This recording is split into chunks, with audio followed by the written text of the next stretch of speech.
আজকে মা রান্না করতে চলেছে এঁচোড় চিকেন। চলো আমরা দেখে নিই সেই রেসিপিটা। কড়াইতে পরিমাণ মতন তেল দেবেন।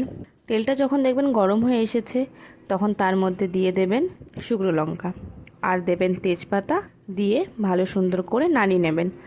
তারপরে দিয়ে দেবেন পেঁয়াজ কুচি। পেঁয়াজ কুচিটা ভালো করে ভাজা ভাজা হয়ে আসলে আদা বাটা, রসুন বাটা আর দিয়ে দেবেন লঙ্কা বাটা। লঙ্কা বাটা খুব সুন্দর করে দিয়ে মশলাটা আরও কিছুক্ষণের জন্য কষিয়ে নেবেন। যখন মশলায় তেল ছেড়ে ছেড়ে আসবে, পরিমাণ মতন হলুদ, পরিমাণ মতন নুন দিয়ে আরও কিছুক্ষণের জন্য মশলাটা কষিয়ে নেবেন। মশলাটা কষানো হয়ে গেলে তার মধ্যে দিয়ে দেবেন টমেটো কুচি আর দিয়ে দেবেন পরিমাণ মতন নুনটা দিয়ে কিছুক্ষণের জন্য আরও মশলাটাকে কষিয়ে নেবেন।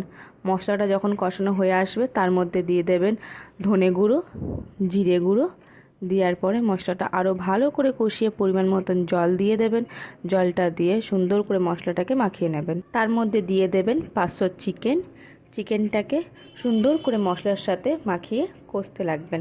যখন চিকেনটা মশলার সাথে মাখিয়ে কষানো হয়ে যাবে, যখন দেখবেন তেল ছেড়ে ছেড়ে এসেছে, আলাদা একটা পাত্রে আপনারা জলটা গরম করে রেখে দেবেন। জলটা গরম হয়ে গেলে ওই চিকেনটা যখন কষানো হবে তখন ওর মধ্যে দিয়ে দেবেন ভেজে রাখা এঁচড়গুলো, ভেজে রাখা আলুগুলো।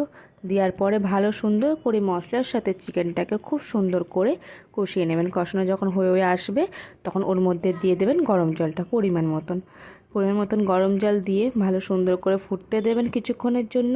যখন দেখবেন ফুটে এসেছে এবং সব কিছু খুব সফট হয়ে এসেছে তখন তার আগে গরম মশলা দিয়ে নামিয়ে নেবেন এবং তাতেই আমাদের তৈরি হয়ে যাবে এঁচোড় চিকেন।